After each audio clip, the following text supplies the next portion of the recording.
1 tahun berikutnya saya menjadi salah satu ketua dengan jumlah anggota terbesar di tanah air kita. Dan setelah itu saya masuk biara menjadi seorang biarawati atau suster. Ibu dan bapak, jujur-jujur saja saya tidak pernah bercita-cita menjadi seorang muslimah. Cita-cita saya menjadi seorang biarawati dan saat itu sudah tercapai. Namun pada saat justru saya sudah mencapai cita-cita saya, disinilah Allah menyelenggarakan kehidupan hambanya. Pada saat saya di biara, dari seluruh mereka yang masuk biara hanya ada 2 orang saja. Satu adalah diri saya yang diberi tugas khusus, yaitu untuk kuliah di biara dan sekaligus kuliah di Institut Filsafat Teologia yang disebut Seminari Agung, pendidikan akhir pastor.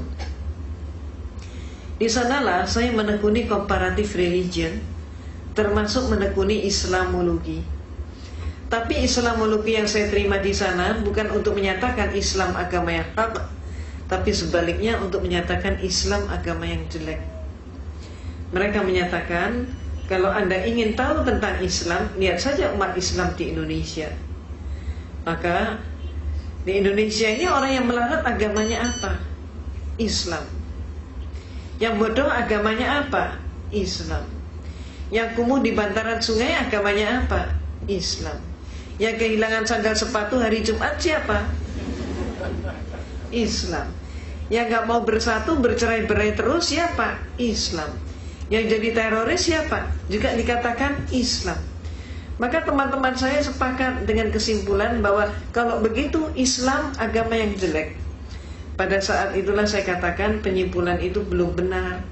Islam jangan hanya dilihat di Indonesia, coba kita lihat bagaimana di negara-negara yang lain. Saya kemukakan contoh, coba kita lihat bagaimana di Filipina. Di Filipina ternyata orang yang melarat dan bodoh agama mereka bukan Islam, tapi adalah Kristen dan Katolik. Meksiko adalah negara yang miskin, dan di sana yang jadi maling ayam, pencopet, pencuri, pemabuk, pemerkosa, penjudi dan lain sebagainya tidak ada satupun yang Islam. Semuanya adalah Katolik atau Kristen. Mesir keadaannya berbalik dengan tanah air kita. Kalau di Indonesia kita berbicara tentang pembantu rumah tangga dan dikatakan beragama Islam, majikannya banyak yang non-Islam. Tapi kalau di Mesir terbalik. Di Mesir justru majikan beragama Islam dan pembantunya justru Kristen dan Katolik. Dan selaris yang paling murah mereka datangkan dari Filipina yang beragama Katolik. Irlandia adalah sebuah negara yang tidak pernah selesai dengan konflik internal antara selatan dan utara. Dan yang konflik itu tidak melibatkan seorang pun yang Islam. Semuanya yang konflik adalah orang Protestan dengan orang Katolik. Mereka itulah yang saling membantai dan saling membunuh. Dan oleh masyarakat Eropa, yang dijuluki sebagai teroris itu adalah Irlandia dengan julukan khusus sebagai teroris Eropa. Lebih lanjut lagi kita ke Italia. Di Italia yang menjadi gembong obat bius dan perjudian, tidak ada satupun yang Islam. Semua mafioso beragama Katolik. Maka saya katakan kepada dosen saya, pater, sebutannya pater atau pastor, saya katakan pater, tidak terbukti bahwa Islam jelek. Maka saya kemudian mengajukan solusi sekaligus usul, minta izin untuk mempelajari Islam dari sumbernya sendiri. Izin diberikan, tapi dengan satu instruksi, mencari kelemahan Islam. Inilah untuk pertama kali saya berkenalan dengan Islam. Pertama kali saya ngaji, saat itu saya masih di biara dengan kapasitas sebagai seorang biarawati. Tapi ketika saya memandang kitab suci Al-Quran, melihat huruf hijaiyah, saya pun jadi bingung. Ayat ini mana yang depan, mana yang belakang, mana yang atas, mana yang bawah, bingung sekali. Saya amati bentuk hurufnya, lebih bingung lagi. Hurufnya ini kok panjang-panjang, bulat-bulat seperti cendol. Saya nggak mampu.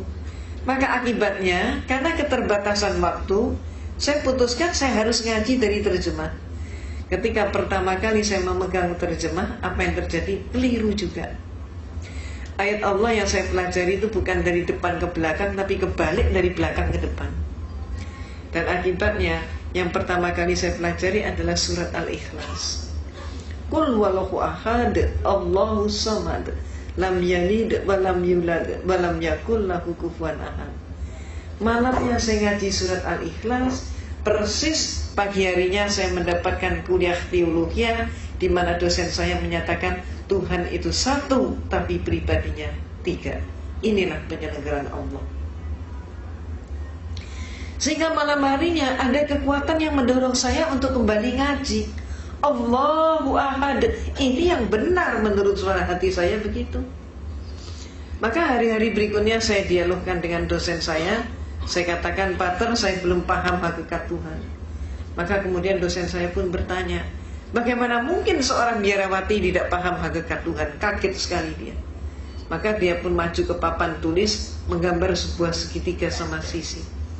AB sama dengan BC sama dengan CA. Saya ditanya, segitiga ini berapa? 1. Sisinya berapa? 3. Itulah Tuhan itu satu tapi pribadinya 3, kata dosen saya. Maka kemudian saya pun mengatakan, kalau demikian Pater, suatu saat nanti kalau dunia sudah semakin maju, ipteknya pun semakin berkembang, Tuhan itu kalau cuma 3 pribadi tidak akan mampu untuk mengurus dunia. Paling setidak-tidaknya harus mendapatkan penambahan menjadi 4 pribadi. Jawab dosen saya, tidak bisa.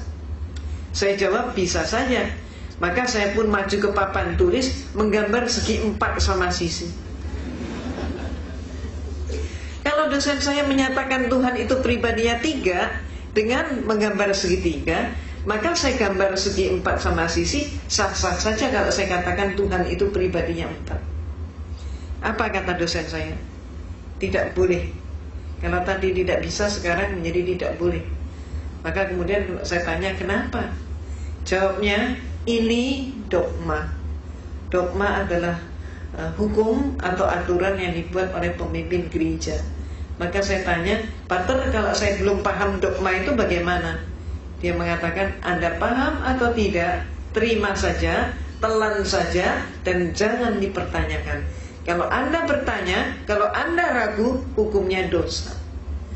Walaupun saya sudah dijawab seperti itu, tapi malam hari ada keinginan yang demikian kuat untuk kembali mengkaji Al-Quran. Demikian terus-menerus terjadi, sehingga saya pun semakin ingin berdialog dengan dosen saya tentang masalah konsep Tuhan, tentang masalah tauhid, kalau kita menyebutnya demikian. Maka antara lain saya pernah bertanya, Pater, yang buat meja ini siapa? Saya pernah bertanya begitu. Maka kemudian dosen saya nampak dia menangkap ada sesuatu yang lain di balik pertanyaan saya. Dia tidak mau menjawab, bahkan saya disuruh menjawab sendiri. Dan saya pun menjawab. Saya katakan, Pater, kalau menurut saya yang membuat meja ini pasti tukang kayu. Lalu kenapa? Pasti tanya lagi dia. Saya jawab, kalau menurut saya meja ini walaupun dibuatnya setahun yang lalu, sampai 100 tahun kemudian meja ini tetap meja, tidak berubah menjadi tukang kayu, dan tidak ada satu pun meja yang mampu mengubah dirinya menjadi tukang kayu. Tukang kayu tidak boleh dipersamakan dengan meja. Maka dia pun bertanya, apa maksud Anda? Saya katakan, Pater, menurut pengamatan saya, Tuhan itu menciptakan alam semesta dan seluruh isinya termasuk manusia. Maka ada manusia yang dilahirkan setahun yang lalu, sampai 100 tahun kemudian ternyata dia tetap manusia. Bahkan sampai kiamat pun manusia tetap manusia. Tidak ada satu manusia pun yang mampu mengubah dirinya menjadi Tuhan, dan Tuhan tidak boleh dipersamakan dengan manusia. Malamnya saya ngaji lagi, dan hari-hari berikutnya saya dialog lagi, saya diskusi lagi. Saya pernah menyatakan juga, Pater, siapa yang melantik RB? Saya ditertawakan kali ini. Bagaimana mungkin seorang biarawati nggak ngerti siapa yang melantik RW? Maka saya jawab, sebetulnya saya mengerti. Maka kemudian dia baru tersenyum, dia kaget sekali. Apa sih maksud Anda? Dia tanya. Coba menurut Anda siapa? Coba silakan jawab. Bertubi-tubi saya digitukan. Dan kemudian saya katakan, Pater, kalau menurut saya yang melantik RW pasti eselon di atasnya, lurah ataupun kepala desa. Kalau sampai ada RW dilantik oleh RT, maka jelas pelantikan itu tidak sah. Demikian pula ada 100 orang kopral bermusyawarah untuk mengangkat salah satu teman mereka menjadi seorang jenderal. Walaupun yang melantik 99 orang, tetap saja pelantikan itu tidak sah. Apa maksud Anda? Dia tanya.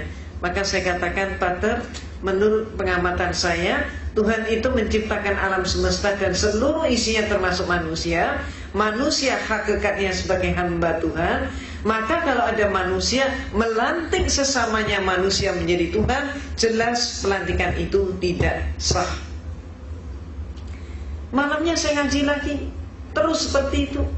Dan kemudian saya diskusi lagi, sampai pada klimaksnya saya bertanya tentang sejarah gereja. Saya katakan, Pater, menurut semua literatur yang saya pelajari dan kuliah yang saya terima, Yesus yang oleh umat Islam disebut Nabi Isa alaihissalam, ternyata Yesus itu untuk pertama kalinya dilantik menjadi seorang Tuhan. Peristiwa itu baru terjadi pada tahun 325 Masehi. Jadi sebelum tahun 325 Masehi, Yesus belum jadi Tuhan. Yang melantik Yesus jadi Tuhan siapa? Yang melantik Yesus jadi Tuhan adalah seorang raja Romawi, yaitu Konstantin. Pelantikannya terjadi dalam rangka sebuah konsili. Konsili ini bahasa Latin Romawi, artinya adalah konferensi, atau istilah kita yang lain adalah muktamar.